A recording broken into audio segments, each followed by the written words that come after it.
Hello, my name is Pramila Nair and I'm one of the nurse practitioners at Health Services.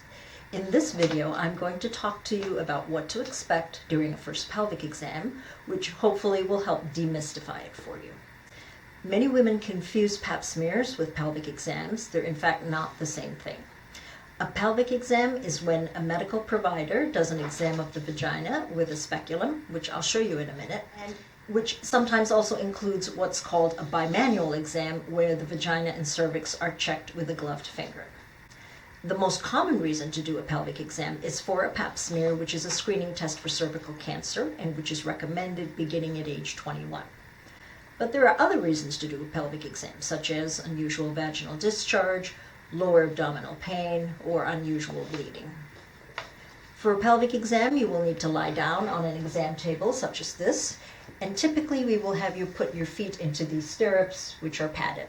There are usually 3 parts to a pelvic exam. The first part is a brief visual exam of the vulva or external genital area.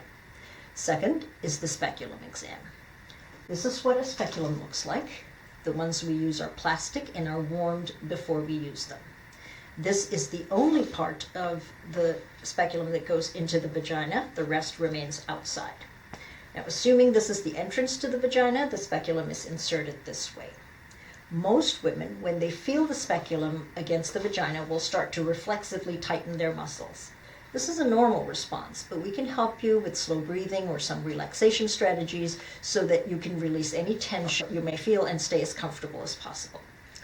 Once the speculum is in, we open it just a little bit, which allows us to see the walls of the vagina and the cervix, the lower part of the uterus, which is typically somewhere just beyond the tip of the speculum.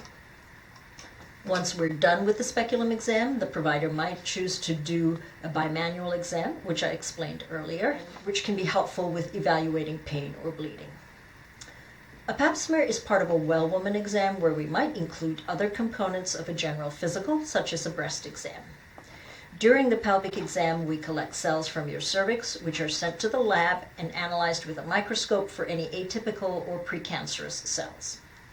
These are the 2 swizzle-type sticks we use to collect cells by gently touching the cervix. When that's done, we remove the speculum and then do the bimanual exam to feel the size of the uterus and ovaries. And then we're done. It's important to remember that you're in charge during the exam. You don't have to do anything that you're uncomfortable about. If it's your first time, it will probably feel somewhat uncomfortable, but it shouldn't hurt. If it hurts and you want to stop, please just let us know.